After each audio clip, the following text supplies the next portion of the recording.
Well, I actually made a mind map for my progress from AS to A2. At AS, I made a music magazine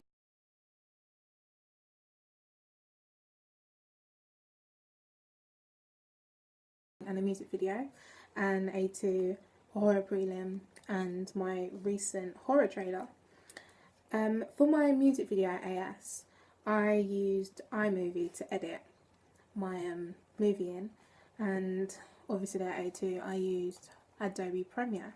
I felt that this was in advance as I used different filters to make it look more effective for the horror genre than I did for my AS music video, where I used a pink filter to link it to the R&B genre, because this was a convention and an element we picked up on so that we could obviously import it in our video. For my horror trailer, I obviously used a colour matte. Well, it was originally green, but we made it into black and white to make it look like a flashback. And this was to enhance a filter kind of motion and to make it look like a night vision, to link it to the horror genre, obviously, because the victim usually gets attacked at night and by the villain when no one's around.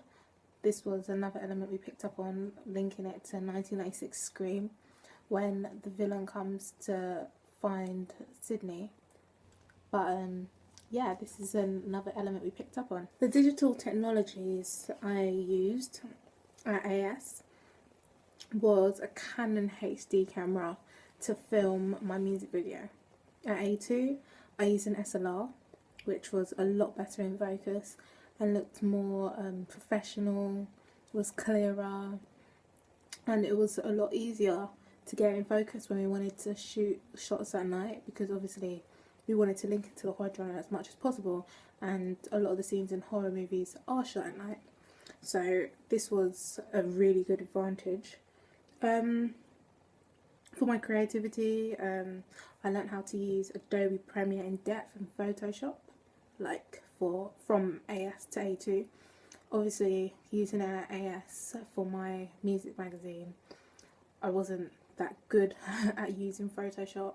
Now I feel that I know how to use it in depth. I know tools more in depth. I know how to blur stuff. I know how to define stuff now, and this is another advancement I've learned. I've learned how to film a lot better in focus, because now I know what it looks like effectively. Before I didn't know when I was filming my prelim and actual music video. For my research and planning, I looked at music videos from the R&B genre, obviously because we wanted to remake a music video from the R&B genre, Jhené Aiko, The Worst. And also we looked at Comfort in Ending, because it was another music video she obviously shot from the R&B genre. This was to get some inspiration so we could take some elements from it. For my horror trailer and prelim, I researched different horror movies such as Scream, the old ones to new ones to contemporary ones, from Carrie 1976, Scream 1996, which I've already said, and Annabelle, Oculus, Ouija, The Woman in Black. That was a very good inspiration for us. Obviously Carrie being old was another good convention. We took other conventions, we took elements from there such as the candles, the villain wearing white. I know it's much of a subversion really, because the villain never usually wears white in horror movies, they usually wear black.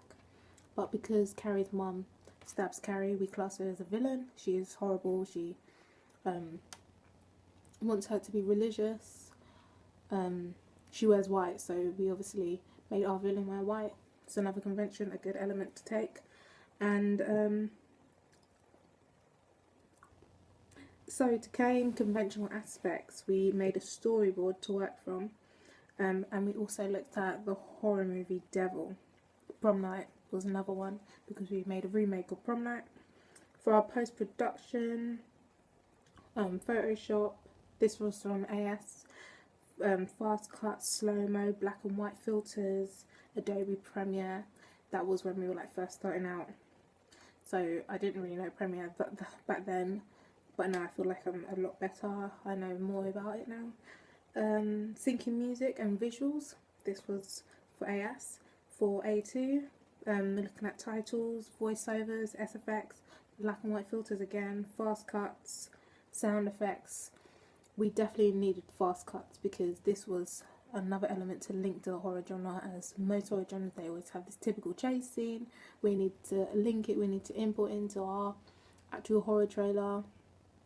All the horror trailers I watched, they all had fast cuts, they all had a chase scene, so we had to import it into our actual horror trailer. GarageBand, that was another site we used, well, another app we used on the Mac to make our voiceovers. Fade to blacks, flash blacks, and music. So we obviously needed ominous music to link to the horror genre and make our audience on edge and build up tension. Using conventions from Real Media Text. For AS, as we looked at various music videos for our music video, we gained inspiration for our final product. I felt that this was successful as we used conventions from the R&B genre. So like the artists that were females were shot from a male's point of view, which was male gaze. And for our horror trailer, we planned to use a lot of iconography such as blood, which we did. Weapons. We didn't use masks in the end. We wanted to use masks, but we didn't because no, we changed our idea. It's because we changed our villain. We wanted people to sympathise with our villain more from her coming back from the dead. So she looked quite innocent. That's why she's wearing white, because it's like she was innocent at first, but then she turned evil. She lost her purity and her innocence and her vulnerability. Also, as the stereotypical aspects, we decided that we could take it and use it into our horror trailer. We did aim to have ominous music playing over our horror trailer, which we did. In the end, we had a lot of, in fact we used 3 different tracks in our horror trailer to build up tension, as it started off quite slow and calm and then gradually built up until the end. And this is what we used in our Prom Night remake to link it to the horror genre. Linking it to theorists such as Carol Clover, Roland Barthes, Todorov, Prop. We obviously wanted to take the final girl aspect, so we did. We used that, but you never really know what happens to the final girl in the end. That's hence why we want people to watch our trailer. Also, we use the Enigma code because you want to find out who done it. You want to find out why she's coming back for this chain, why she's coming back to haunt this girl, what is the symbolism behind the chain. And that's why we took that and put it into our horror trailer, so people would be persuaded to watch our horror trailer. Also, for Todorov, our Equilibrium, we looked at different ways we could start our trailer. So different ways to start the reason behind the chain. So you never know why she took the chain. So it's like the start, she takes the chain. What happens to her? She starts getting stalked. She gets haunted by this apparition. And then obviously the new Equilibrium is what happens to her, which also links back to Roland Barthes, who done it, his Enigma code, why, what's happening. And Prop, obviously we had a villain, had a hero. Well, we actually class our villain as a rogue hero as well, because we want people to sympathise with her, because obviously she's wearing white, she's a symbol of purity, symbol of vulnerability.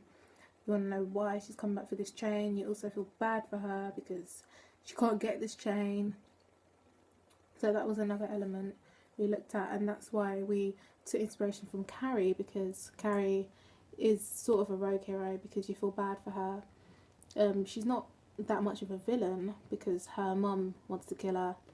You feel bad for her when she goes to prom and she gets pig's blood poured all over her. So that's why we also try to link it to our actual villain, and that's why we featured her on 3 different covers. Obviously in the trailer and our 2 ancillary text on the movie, magazine and poster. So and she's holding the chain, so it's kind of like a relief for her. She's got the chain, she's got her talisman with her, the talisman being the chain, which obviously is bad because it has bad things behind it. It comes toward the final girl. And also for our magazine, we've put her in the front, obviously with a lot of blood, and she's like looking directly at the camera. She's looking directly at the audience, so it enhances the audience to want to buy the magazine, to want to know more about the movie,